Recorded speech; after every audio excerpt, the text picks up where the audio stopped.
Hello friends, Sam here.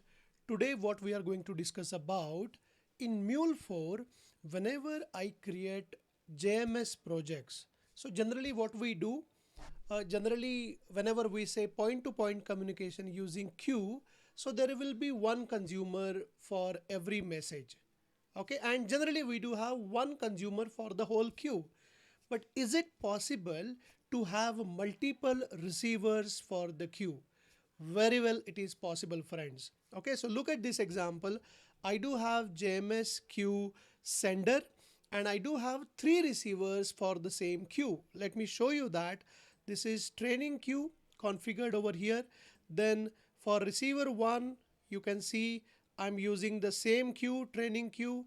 Receiver 2, receiver 3, I'm using the same queue. So that is possible. Now there is one concept which is called as JMS selector. So what we will have, there will be standard message property associated with each message.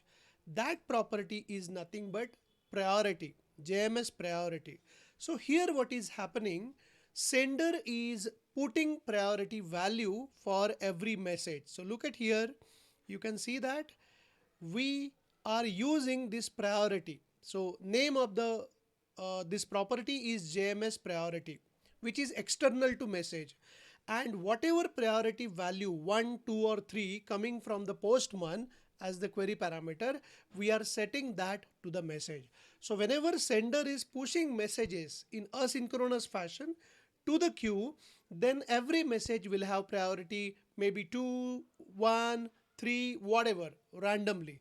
And respective receiver, so what we want, using the JMS selector concept, receiver 1 will only consume the messages with priority number 1, with JMS priority 1.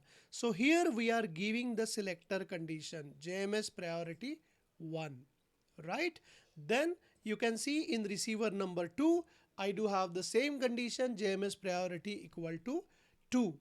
And in JMS selector 3, receiver 3, I do have same configuration. You can check this listener and you can see that there is, if you go down, you will see that this selector is mentioned over there. Where is that?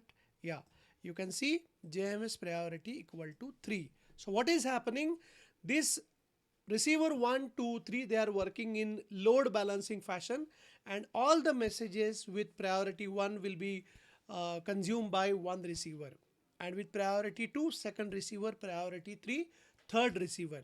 So this is how message property is there, which is standard message property. It's already there, JMS priority, and using that priority we can have multiple receivers listening on the queue, and using selector condition they can decide which messages are for which receivers. That's how JMS message selector works. That's how standard message property JMS priority works. I hope this is useful. Thank you.